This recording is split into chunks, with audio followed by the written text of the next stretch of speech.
अस्सलाम वालेकुम दोस्तों, उम्मीद है आप सब लोग खैरियत होंगे। बात करेंगे ई वीज़ा और ओके टू बोर्ड के बारे में।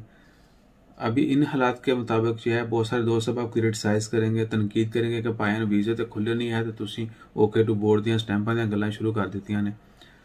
तो इस बात को खैर हम मद्देनज़र नहीं रखेंगे क्योंकि इन्फॉर्मेशन है और इस बात का हर बंदे के लिए जानना पता होना ज़रूरी है।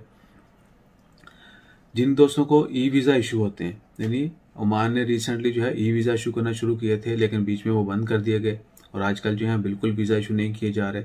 तो जितने भी दोस्त अब आपके पास ई वीज़ा है या जिनको फ्यूचर में ई वीज़ा इशू होंगे तो क्या उनके लिए ओके टू बोर्ड करवाना लाजमी है। ओके टू बोर्ड क्या है कि पहले क्या होता था, आपको फिजिकली वीज़ा इशू किया जाता था। जो वीज़ा आपने वही वीज़ा आपके स्पॉन्सर ने, आपके किसी फ्रेंड ने, आपकी कंपनी ने और बाप ने एयरपोर्ट पे जाके इमिग्रेशन में जमा करवाना होता था, उसकी फीस पे करना होती थी।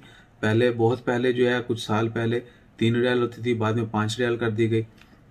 तो वो फीस जमा करवाने के बाद वो स्लिप देते थे, वीज़ा डिपॉजिट स्लिप।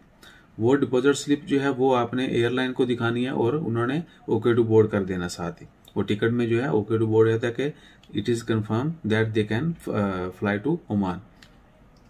तो वो जो है अभी जिनके पास कंप्यूटराइज वीज़ा है, ई वीज़ा, इलेक्ट्रॉनिकली जो वीज़ा इशू हो चुके हैं या जिनको इशू होंगे, उनके लिए ओके टू बोर्ड की ज़रूरत नहीं होती क्योंकि वो ऑलरेडी ऑनलाइन उसका स्टेटस अवेलेबल होता है। तमाम एयरलाइंस को उसका पता होता है, डाटा शेयर किया जाता है।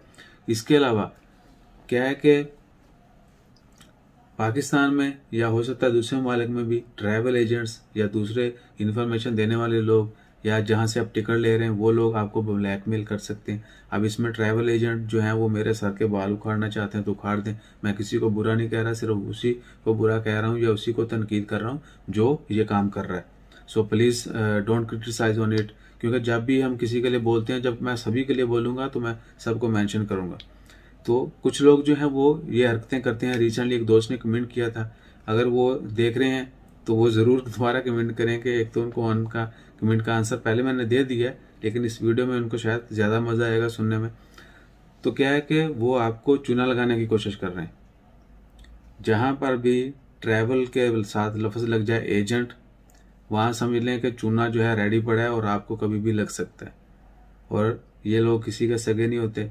अब मैं क्यों बता रहा हूँ, हम भी ये काम करते हैं और बड़े करीब से करते हैं, लेकिन मैंने कभी आपके साथ इंट्रोडक्शन नहीं करवाया कि हम ये काम करते हैं क्योंकि इस काम में जो है वो I don't want involve in it.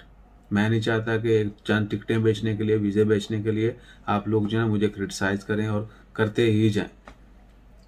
सो इंशाल्लाह खैर, बाकी यही है कि इलेक्ट्रॉनिकली वीज़ा का जो इशू होता है उसके लिए ओके टू बोर्ड नहीं होता। इट इज़ ये वीज़ा जो है इटसेल्फ ओके टू बोर्ड होता है।